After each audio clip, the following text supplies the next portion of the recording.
Hello guys, welcome to our next video about Python internals. In the previous videos we have explored how actually the non-type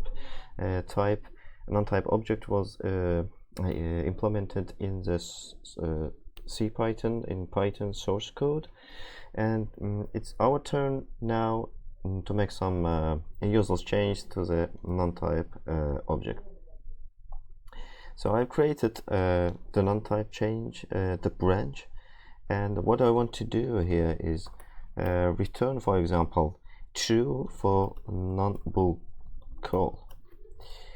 So currently it returns false because we are returning 0 here, and as you know, the 0 is false and 1 is true. So if we return the true, returns a 1 here, it makes sense, and it will return true for non-bool. The method call. Let's just recompile it and see if it's true or not. Yeah, now it's currently true, and as you see in where we have explored the internal mechanisms of the non-types, its unique features that there should be only one non-type object, and it's indestructible.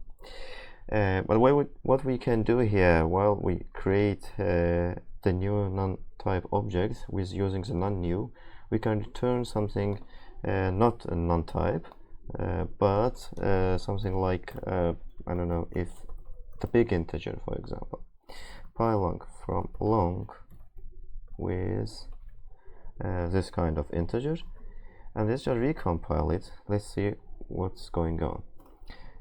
Oops. Yeah, C is here. Yeah, and when you call this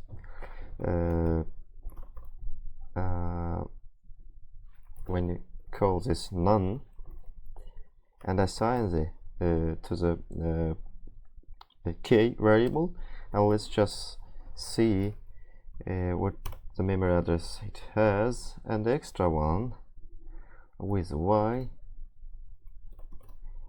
As you see, they have total different memory addresses because we are returning not a non-type but the integer type here, and for big integers the Python memory allocator will allocate the separate memory addresses, as you see here. So this is not true anymore because the type none itself still non-type, but when you call it and check it, now it's integer because we are returning here the integer. So it's just kind of a silly change, but for sake of the braveness we can do it.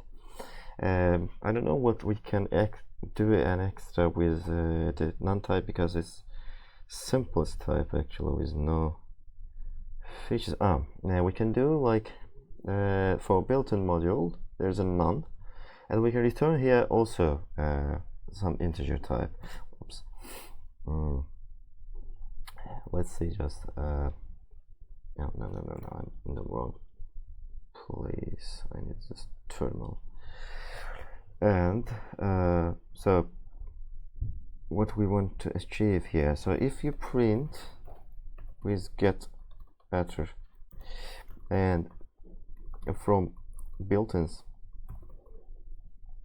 the none, so it's returning the none because here's it's a pynone, and pynone itself returns the pynone struct, which is the non-type.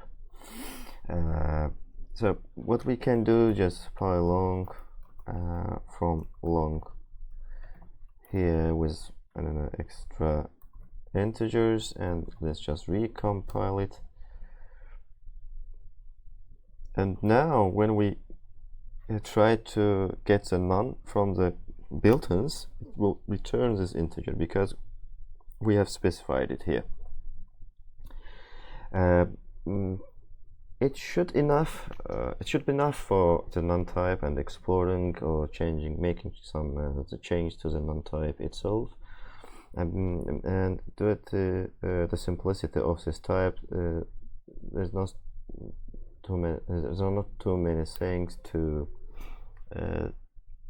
actually change.